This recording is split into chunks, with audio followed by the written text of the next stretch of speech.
Hello students, welcome back. Jatin chemistry ચેનલમાં તમારું સ્વાગત છે.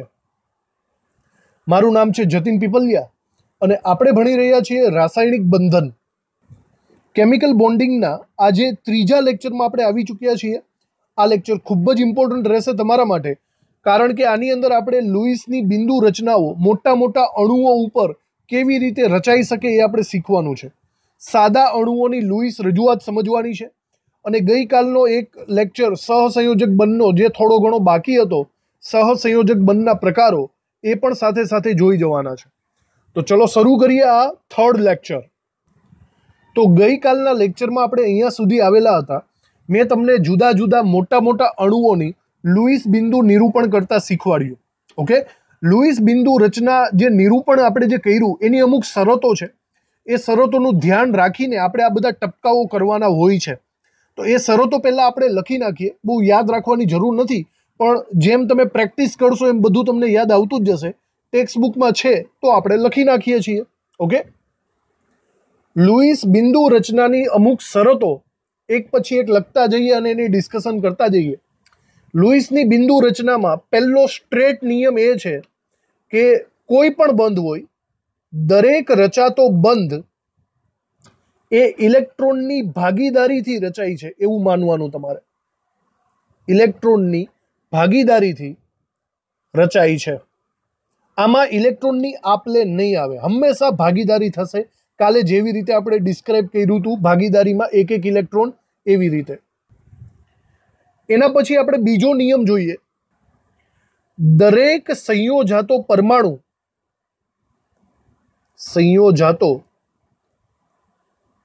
પરમાણુ ભાગીદારીના ઇલેક્ટ્રોન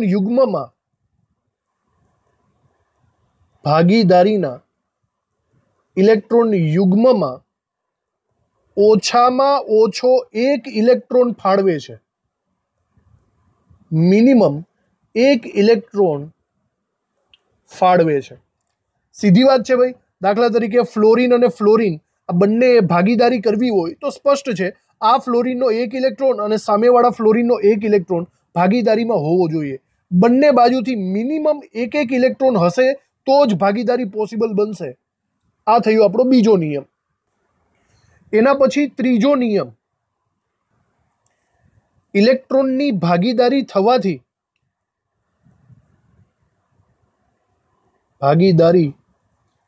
થવાથી પરમાણુ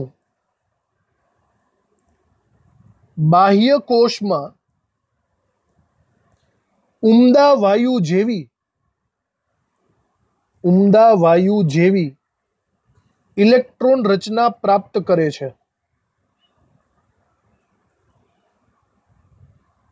ઇન શોર્ટ, ઉમદા વાયુ જેવી એટલે કે અષ્ટક રચના પ્રાપ્ત કરે છે એવું કહેવા માંગે છે.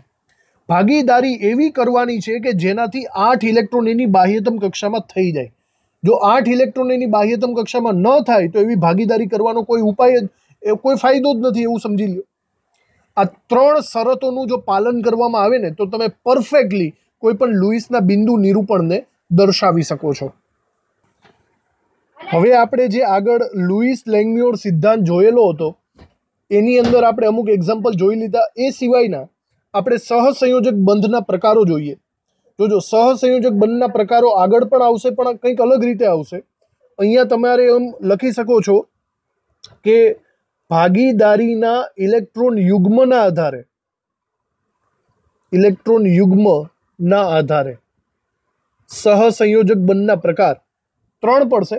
એકલ સહસંયોજક બંધ, દ્વિસહસંયોજક બંધ અને ત્રિસહસંયોજક બંધ. આપણે એની વ્યાખ્યા લખીએ એટલે તમને વધારે આઈડિયા મળી જશે. પહેલી વ્યાખ્યામાં આપણે લખીએ, જ્યારે બે પરમાણુઓ એક ઇલેક્ટ્રોનની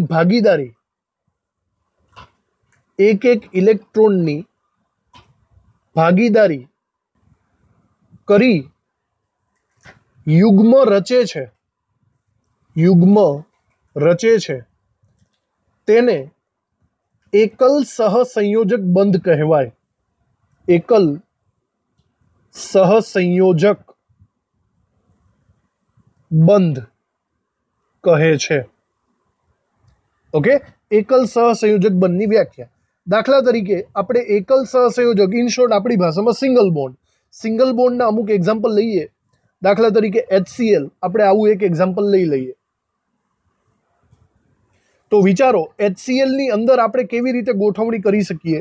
અહીંયા આપણે H લખી નાખીએ, અહીંયા Cl લખી નાખીએ. હાઇડ્રોજન પાસે 1 ઇલેક્ટ્રોન હોય, ક્લોરીન પાસે 7 ઇલેક્ટ્રોન હોય, આપણને ખબર છે, બરાબર. હવે હાઇડ્રોજનને 1 ઇલેક્ટ્રોન ઘટે છે અને ક્લોરીનને પણ 1 ઇલેક્ટ્રોન ઘટે છે. બંનેને 1 ઇલેક્ટ્રોન ઘટે. આપણે કીધું હતું કે જેના જેટલા ઇલેક્ટ્રોન ઘટે એટલી ભાગીદારી કરવાની. અહીંયા બંને 1 ઇલેક્ટ્રોનની ભાગીદારી કરશે. પરિણામે તમને એકલ સહસંયોજક બંધ જોવા મળશે. જુઓ, આવી રીતે એને ડ્રો કરી શકાય.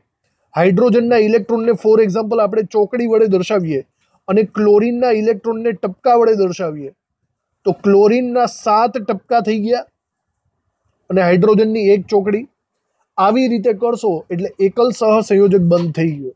જુઓ, હાઇડ્રોજનના 2 ઇલેક્ટ્રોન તો એ સ્થાયી કહેવાય અને ક્લોરીનના 8 ઇલેક્ટ્રોન તો એ પણ સ્થાયી થઈ ગયો કહેવાય. સમજ પડી તમને? એકલ ઇલેક્ટ્રોન યુગ્મ થઈ ગયું. હજી એક એક્ઝામ્પલ લઈએ. દાખલા તરીકે આપણે એમોનિયાનું એક્ઝામ્પલ લઈએ. એમોનિયા, બરાબર. એમોનિયા એટલે NH3. વિચારો બંને વિશે. નાઇટ્રોજન પાસે 5 ઇલેક્ટ્રોન હોય તો એ ભાઈને 3 ઇલેક્ટ્રોન ઘટે છે અને હાઇડ્રોજન આપણને ખબર જ છે એને 1 ઇલેક્ટ્રોન ઘટે છે. તો નાઇટ્રોજન વિચારશે 3 ઇલેક્ટ્રોન ઘટે એટલે એ 3 બંધ બાંધવા જશે અને હાઇડ્રોજન 1 બંધ બાંધવા જશે. ઓવરઓલ એનું સ્ટ્રક્ચર કંઈક આવું થશે. નાઇટ્રોજને 3 બંધ બાંધ્યા, જોઈ લો, અને હાઇડ્રોજને 1 બંધ બાંધ્યા. સમજ પડી? આવું લોજિક તમે દોડાવી શકો જાતે પણ. તો જો તમે આને ડ્રોઈંગ કરવાની કોશિશ કરશો તો આવી રીતના થશે. નાઇટ્રોજન અને એની બાજુમાં 3 હાઇડ્રોજન. નાઇટ્રોજનને ચલો ટપકા વડે દર્શાવીએ. નાઇટ્રોજન સમૂહ નંબર 15નું સભ્ય છે. બાહ્યતમ કક્ષામાં 5 ઇલેક્ટ્રોન હોય, 2, એક આની પાસે, 3, એક આની પાસે અને એક આની પાસે, 4 અને 5 થઈ ગયા 5 ટપકા. હવે હાઇડ્રોજનની વાત કરો. હાઇડ્રોજન પાસે 1 જ ઇલેક્ટ્રોન હોય જેને આપણે ચોકડી વડે દર્શાવીએ, જે ભાગીદારી કરશે. આવી રીતે ભાગીદારી કરી નાખી. હવે તમે જુઓ, આ હાઇડ્રોજનના 2 ઇલેક્ટ્રોન સ્થાયી, આ હાઇડ્રોજન પણ સ્થાયી અને આ હાઇડ્રોજન પણ સ્થાયી. અને વચ્ચેનો તમે એમોનિયાનું સ્ટ્રક્ચર જુઓ તો બરાબર નાઇટ્રોજનના ઇલેક્ટ્રોન ગણજો. નાઇટ્રોજનના પણ 8 ઇલેક્ટ્રોન થઈ ગયા.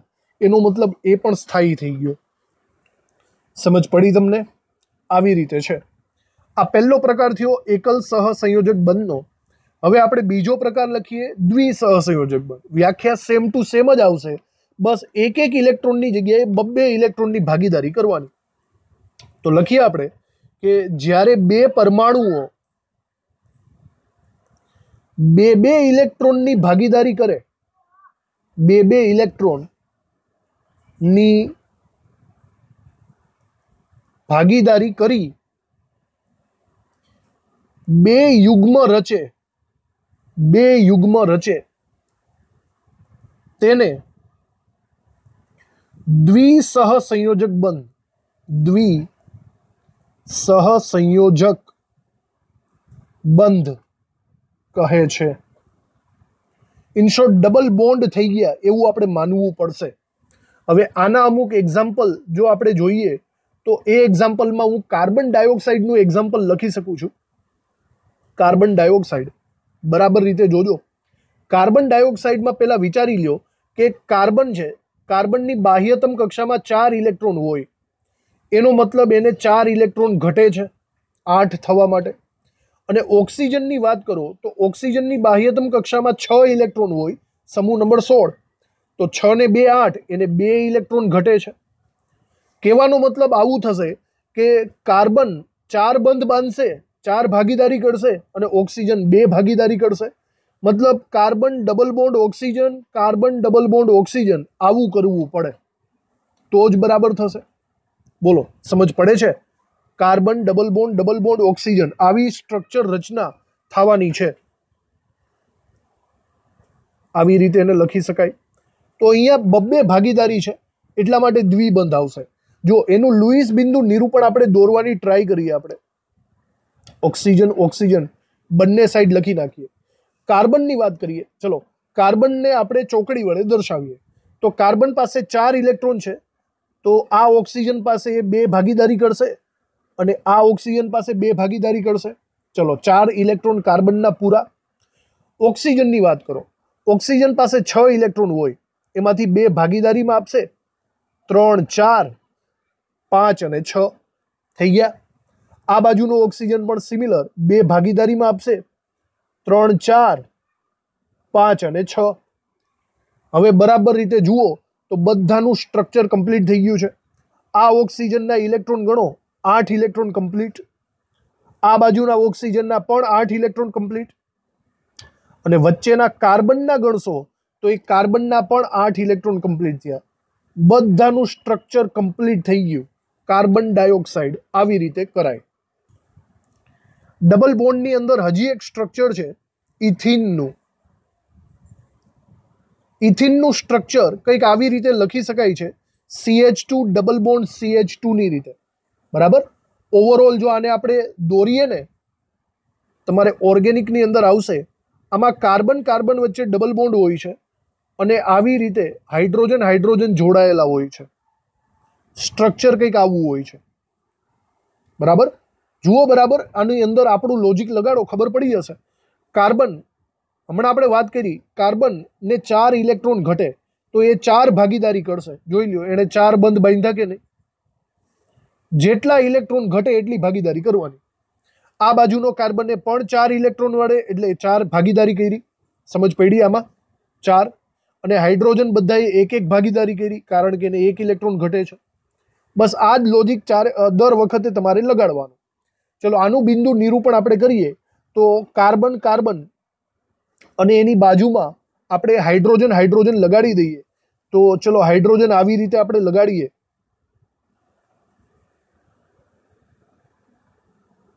આવી રીતે. ચલો કાર્બનના ઇલેક્ટ્રોનને આપણે ચોકડી વડે દર્શાવીએ. બરાબર. તો ચલો પેલા જુઓ, બંને કાર્બન એકબીજા સાથે 2 બંધ બાંધશે અને હાઇડ્રોજન સાથે 1 બંધ બાંધશે. એટલે આ કાર્બનની 4 ચોકડી આવી રીતે થશે. હવે સામેવાળા કાર્બનની 4 ચોકડી તો 2 બંધ ડબલ બોન્ડમાં અને 1 સિંગલ સિંગલ બોન્ડમાં થઈ ગયું. આવી રીતના બંને કાર્બનની 4 ઇલેક્ટ્રોન. હાઇડ્રોજનનો 1 ઇલેક્ટ્રોન. તો જુઓ, એક હાઇડ્રોજનનો ઇલેક્ટ્રોન, આનો પણ 1 ઇલેક્ટ્રોન, આનો પણ 1 ઇલેક્ટ્રોન અને આનો 1 ઇલેક્ટ્રોન. હવે જો બરાબર તમે ગણતરી કરશો તો વિચારો, હાઇડ્રોજનના 2 ઇલેક્ટ્રોન એટલે સ્થાયી થઈ ગયો. આ પણ સ્થાયી, આ પણ સ્થાયી અને આ પણ સ્થાયી. 4 હાઇડ્રોજન 2 ઇલેક્ટ્રોનમાં સ્થાયી થઈ જાય. હવે કાર્બનના ઇલેક્ટ્રોન ગણો, જોજો બરાબર. કાર્બનના ઇલેક્ટ્રોનમાં તમે આવી રીતે કરી શકો છો. બધા ભાગીદારીના ઇલેક્ટ્રોન આવી જવા જોઈએ. ગણો બરાબર રીતે. આ કાર્બનના 8 ઇલેક્ટ્રોન થઈ ગયા અને સામેવાળા કાર્બનના ગણો તો એના પણ 8 ઇલેક્ટ્રોન થઈ ગયા. સમજ પડી? આવી રીતે ડબલ બોન્ડ દ્વિબંધનું સ્ટ્રક્ચર થશે.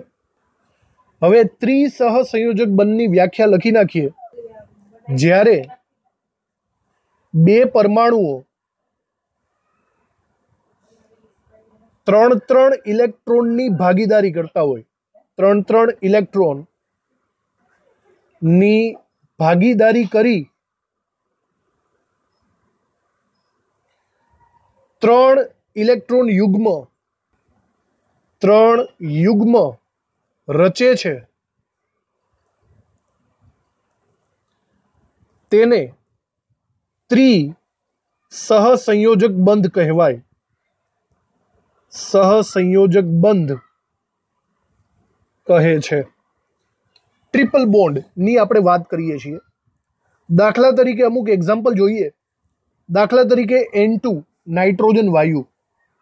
આને તમે બરાબર રીતે જુઓ તો અહીંયા 2 નાઇટ્રોજન એકબીજા સાથે જોડાયેલા હોય. તમે નાઇટ્રોજનની ડિસ્કશન કરો તો નાઇટ્રોજન એટલે સમૂહ નંબર 15 થાય. બાહ્યતમ કક્ષામાં 5 ઇલેક્ટ્રોન હોય છે, તો કેટલા ઘટે? 3 ઇલેક્ટ્રોન ઘટે. સમજો છો? તો એનો મતલબ નાઇટ્રોજનને 3 ઇલેક્ટ્રોન ઘટે તો જ તે સ્થાયી થઈ શકે. તો એનો મતલબ 3 સહસંયોજક બંધ બાંધશે. આ બંને એકબીજા સાથે ટ્રિપલ બોન્ડથી જોડાયેલા હોય. આવી રીતે હમણાં કીધું એમ, જેને જેટલા ઇલેક્ટ્રોન ઘટે એટલા બંધ બાંધે, એટલા ભાગીદારી કરે, એવું તમારે યાદ રાખવું. ચલો આને આપણે દોરવાની ટ્રાય કરીએ બરાબર રીતે.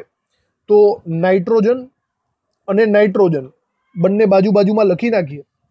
એક નાઇટ્રોજનને આપણે ક્રોસ વડે આપણે દર્શાવશું અને બીજા નાઇટ્રોજનને ટપકા વડે દર્શાવશું. તો આ બાજુના નાઇટ્રોજનને ફોર એક્ઝામ્પલ ક્રોસ વડે દર્શાવીએ તો 3, 4 અને 5, એના 5 ઇલેક્ટ્રોન ક્રોસ વડે દર્શાવ્યા. સામેવાળા નાઇટ્રોજનના 1, 2, 3, 3 ભાગીદારીમાં, 4 અને 5 આવી રીતે દર્શાવ્યા. જેને જેટલા ઘટે એટલી ભાગીદારી કરી. હવે જો તમે આનું ચક્ર કરશો તો ખબર પડશે કે આ નાઇટ્રોજનના 8 ઇલેક્ટ્રોન કમ્પ્લીટ થઈ ગયા અને એકદમ એ જ રીતના સામેવાળા નાઇટ્રોજનના પણ 8 ઇલેક્ટ્રોન કમ્પ્લીટ થઈ ગયા. બંનેમાં 8 ઇલેક્ટ્રોન થઈ ગયા, સ્થાયી થઈ ગયા ટ્રિપલ બોન્ડમાં. ક્લિયર? આવું એક બીજું એક્ઝામ્પલ ઇથાઇનનું પણ છે આપણી પાસે. ઇથાઇન એટલે CH ટ્રિપલ બોન્ડ CH થશે. અને જો એને બરાબર રીતે લખશો તો એમાં કાર્બન કાર્બન વચ્ચે ટ્રિપલ બોન્ડ હોય છે અને હાઇડ્રોજન સાથે સિંગલ બોન્ડ હોય છે. લોજિક એ જ છે, ફરીથી તમે વિચારો, કાર્બનને 4 ઇલેક્ટ્રોન ઘટે તો એ 4 ભાગીદારી કરશે. જોઈ લ્યો, દરેક કાર્બને 4 ભાગીદારી કરી છે, આણે પણ 4 ભાગીદારી કરી છે. અને હાઇડ્રોજનને 1 ઇલેક્ટ્રોન ઘટે તો એણે 1 ભાગીદારી કરી. સમજાઈ ગયું? તો અહીંયા આપણે ડ્રો કરીએ. બાજુ બાજુમાં કાર્બન કાર્બન અને એની બાજુમાં હાઇડ્રોજન હાઇડ્રોજન. ચલો એક બાજુના કાર્બનને આપણે ક્રોસ વડે દર્શાવી દઈએ તો આ બાજુનો કાર્બન એના 4 ઇલેક્ટ્રોનને આવી રીતે દર્શાવીએ. સામેવાળા કાર્બન છે, ચલો એને ક્રોસ વડે દર્શાવ્યું તો ક્રોસ વડે, ચલો આપણે ટપકા વડે દર્શાવીએ. 1, 2, 3 અને આ બાજુ 4.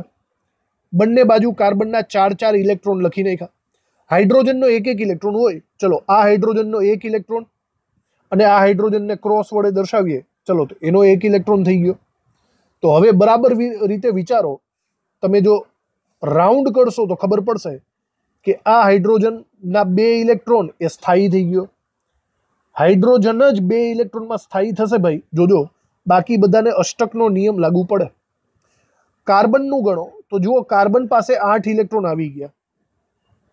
દેખાય છે? 8 ઇલેક્ટ્રોન આવી ગયા. અને આ બાજુના કાર્બન પાસે પણ 8 ઇલેક્ટ્રોન આવી ગયા. આવી રીતે.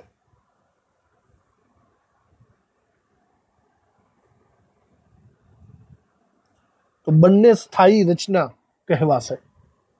તો આપણે અહીંયા સહસંયોજક બંધના આ 3 પ્રકારો પૂરા કરી નાખ્યા.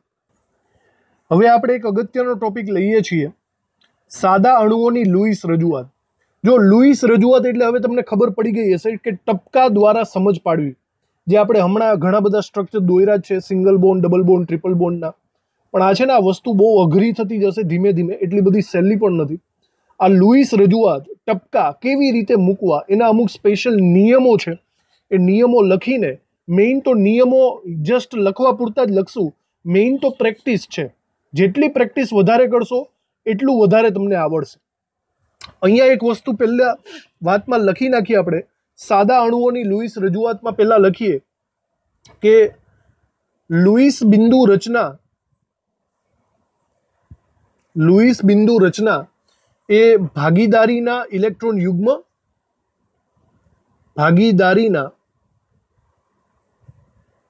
યુગ્મ અને અષ્ટકના નિયમના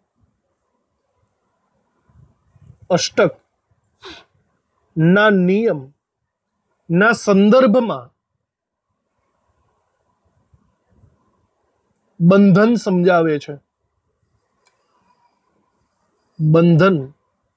સમજાવે છે. એક રીતના ભાગીદારીના ઇલેક્ટ્રોન યુગ્મ અને અષ્ટકનો નિયમ, આ બંનેનું પ્રોપર કોમ્બિનેશન છે, એ છે લુઈસની બિંદુ રચના.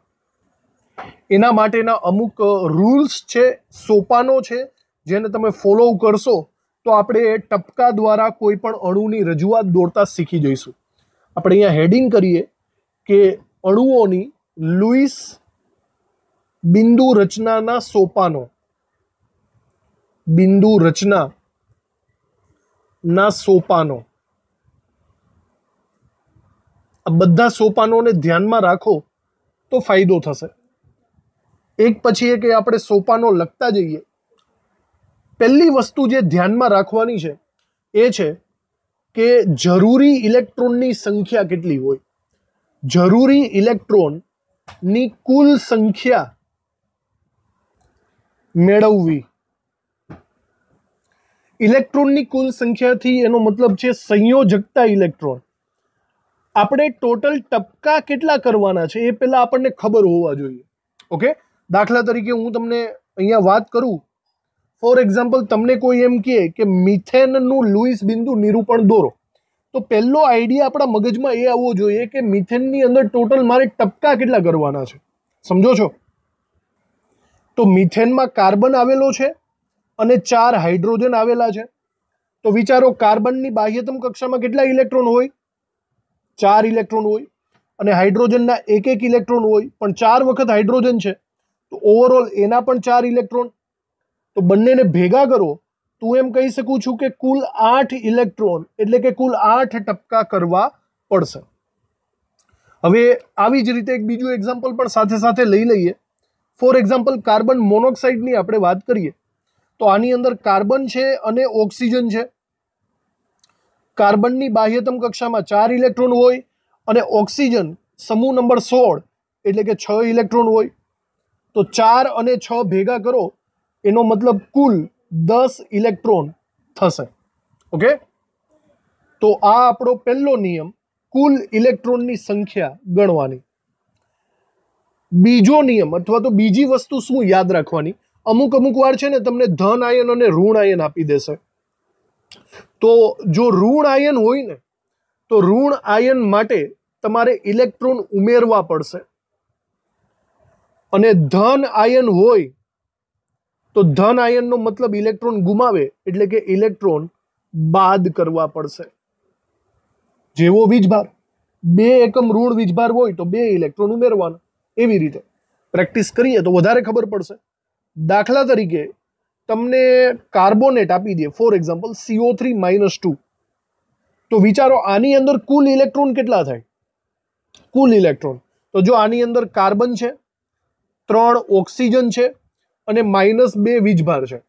પેલા વિચારો, કાર્બનના કેટલા ઇલેક્ટ્રોન હોય? હમણાં જ આવી ગયું, 4 ઇલેક્ટ્રોન હોય. ઓક્સિજન સમૂહ નંબર 16 છે તો એના 6 હોય, પણ 3 વખત છે, 6 તેરી 18, તો 3 ઓક્સિજનના 18 ઇલેક્ટ્રોન થશે. અને ઉપર -2 વીજભાર છે. જુઓ, ઋણ આયન, -2 વીજભારનો મતલબ 2 ઇલેક્ટ્રોન એની અંદર એક્સ્ટ્રા વધારાના પડેલા છે.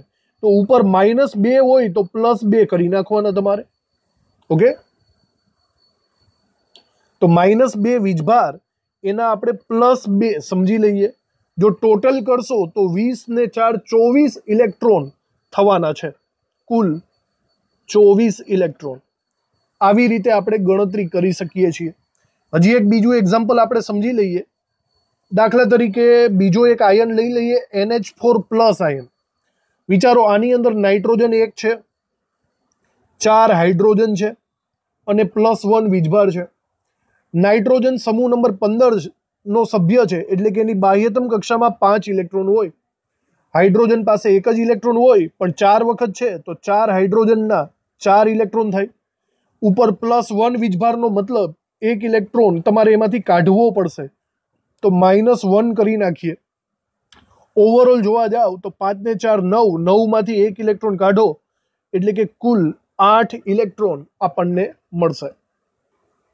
તો આવી રીતે પહેલા 2 નિયમમાં આપણને જસ્ટ એટલું કહેવા માંગે છે કે તમે ટોટલ ઇલેક્ટ્રોનની સંખ્યા ગણો. હવે ત્રીજું સોપાન જુઓ. ત્રીજા સોપાનને પહેલા આપણે અહીંયા લખી નાખીએ કે સંયોજાતા પરમાણુઓ ની માળખાકીય રચના એટલે કે એના સ્ટ્રક્ચરનું જ્ઞાન હોય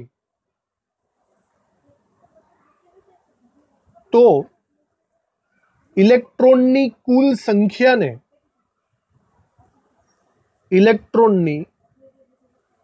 કુલ સંખ્યાને કુલ બંધના પ્રમાણમાં વહેંચણી કરવી.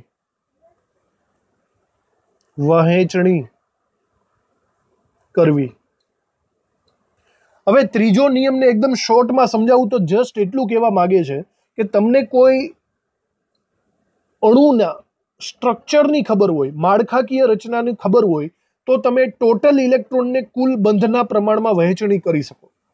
ફોર એક્ઝામ્પલ, હમણાં આપણે આગળના લેક્ચરની અંદર અથવા આગળ આપણે જોયેલું એમોનિયાના સ્ટ્રક્ચરની વાત છે. હવે તમને એમોનિયાનું આખું સ્ટ્રક્ચર ખબર જ હોય કે ભાઈ એમોનિયાનો આકાર આવો જ છે, તો મગજમારીમાં પડવાની જરૂર જ નથી. તો તમે એના કુલ બંધને ગોઠવી શકો કે ભાઈ મેં શું કીધું હતું, જેને જેટલા ઇલેક્ટ્રોન ઘટે એટલા ભાગીદારી કરે. નાઇટ્રોજનને 3 ઇલેક્ટ્રોન ઘટે તો એ 3 ભાગીદારી કરશે, તો આપણે 3 બંધ સમજવાના. અને સામે હાઇડ્રોજનના 1 ઇલેક્ટ્રોન ઘટે તો એ બધાનો 1 બંધ બાંધી લેવાનો. તો આપણને ખબર પડી જાય કે કોણ કેટલા બંધ બાંધશે. નાઇટ્રોજન 3 બંધ બાંધશે, હાઇડ્રોજન 1 બંધ બાંધશે. એ આપણા માટે ઇઝી થઈ જાય જો તમને માળખાકીય રચના એટલે કે સ્ટ્રક્ચરનું નોલેજ હોય તો. ચોથું સોપાન લઈએ આપણે. ચોથા સોપાનમાં એવું લખે છે કે સામાન્ય રીતે ઓછો વિદ્યુત ઋણ પરમાણુ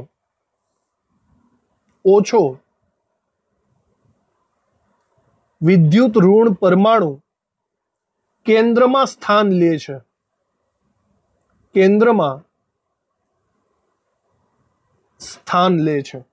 પણ આ વસ્તુ બરાબર સ્ટાર કરજો, આ બધા માટે લાગુ નથી પડતું. આમાં ઘણા બધા અપવાદ જોવા મળશે તમને. હું અમુક એક્ઝામ્પલ પહેલા સમજાવી દઉં. દાખલા તરીકે હું NF3 ની વાત કરું, NF3, તો આ બંનેની અંદર વિચારો કે ઓછી વિદ્યુત ઋણતા કોની છે, નાઇટ્રોજનની કે ફ્લોરિનની? સ્પષ્ટ વસ્તુ છે, ફ્લોરિનની વિદ્યુત ઋણતા વધારે હોય તો નાઇટ્રોજનની વિદ્યુત ઋણતા ઓછી. તો એનો મતલબ એમ થયો કે નાઇટ્રોજનને મિડલમાં રાખવાનો છે, મધ્યમાં, કેન્દ્રમાં, અને એની આજુબાજુ ફ્લોરિનને ગોઠવવાના છે. એની માળખાકીય રચના ખબર પડી જ જાય. નાઇટ્રોજનને 3 ઇલેક્ટ્રોન ઘટે તો મતલબ એ 3 બંધ બાંધવાનો, અને ફ્લોરિન સમૂહ નંબર 17 એને 1 ઇલેક્ટ્રોન ઘટે તો એ 1 ઇલેક્ટ્રોન 1 બંધ બાંધવાનો, 1 ભાગીદારી કરશે. તો એનું સ્ટ્રક્ચર કંઈક આવી રીતે થાય. સમજાણું? નાઇટ્રોજન અને ફ્લોરિન આવું સ્ટ્રક્ચર થશે. તો એમાં ઓછો વિદ્યુત ઋણ પરમાણુ કેન્દ્રમાં આવેલો છે એવું આપણે કહી શકીએ. આવું એક બીજું એક્ઝામ્પલ પણ છે. દાખલા તરીકે CO3-2 કાર્બોનેટ આને કહેવાય. આમાં ઓછી વિદ્યુત ઋણતા કાર્બનની છે, બરાબર? પહેલા વિચારી લો આમાં બંધની રચના કેવી રીતે થશે. ધ્યાનથી જોજો. કાર્બન છે ને, એને 4 ઇલેક્ટ્રોન ઘટે છે તો એ 4 બંધ બાંધવાની ટ્રાય કરશે. અને ઓક્સિજન છે એને 2 ઇલેક્ટ્રોન ઘટે છે તો ઓક્સિજન ડબલ બોન્ડ બાંધવાની ટ્રાય કરશે. મારી પાસે અહીંયા ટોટલ 3 ઓક્સિજન છે. સાંભળજો, તો હું આવું કરી શકું છું. કાર્બન ડબલ બોન્ડ, તો જો કાર્બનના 4 બંધ થઈ ગયા, એની સામે 1 ઓક્સિજનનો ડબલ બોન્ડ, ચલો આનું કામ થઈ ગયું. આ ઓક્સિજનનો ડબલ બોન્ડ, આનું પણ કામ થઈ ગયું. પણ ભાઈ 1 ઓક્સિજન હજી રાહ જુએ છે કે નહીં? O3 છે, એટલે કે ત્રીજો ઓક્સિજન ક્યાં જશે? જો ત્રીજો ઓક્સિજન આની સાથે ડબલ બોન્ડ બાંધે તો કાર્બનના 6 બંધ થઈ જાય, એ નહીં ચાલે.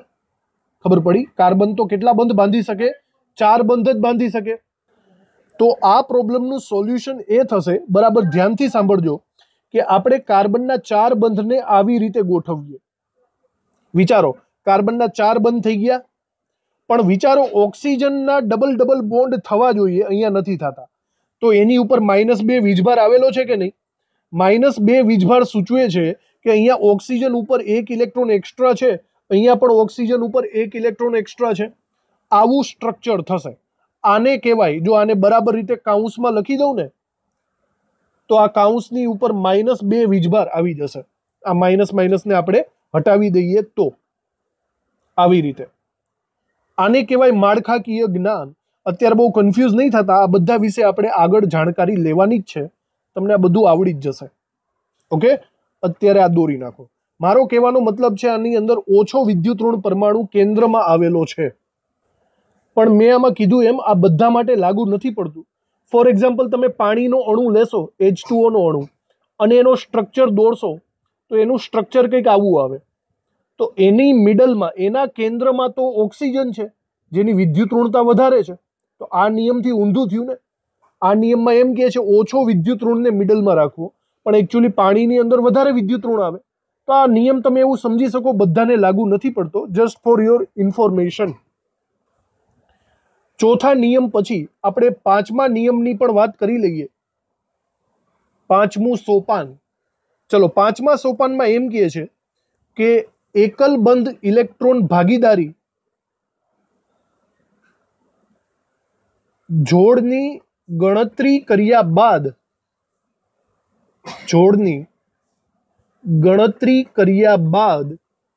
વધારાના ઇલેક્ટ્રોન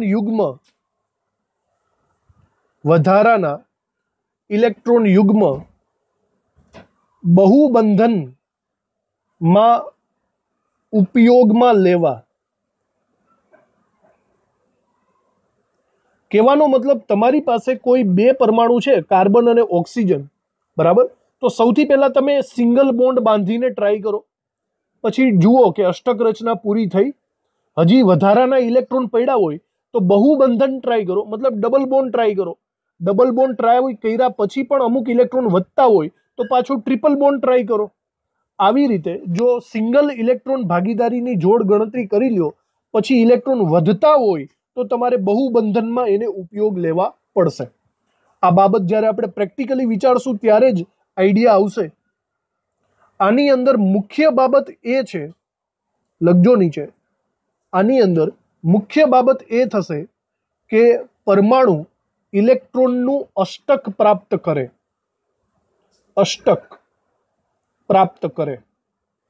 મતલબ જ્યાં સુધી અષ્ટક રચના પૂરી ન થાય ને ત્યાં સુધી તમારે અખતરા કર્યા જ રાખવાના. સિંગલ બોન્ડથી મેળ ન આવે તો ડબલ બોન્ડ, ડબલ બોન્ડથી મેળ ન આવે તો ટ્રિપલ બોન્ડ.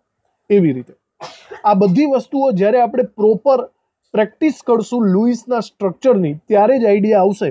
આ 5 નિયમ જસ્ટ ફોર યોર ઇન્ફોર્મેશન છે, એવું તમે સમજી શકો છો.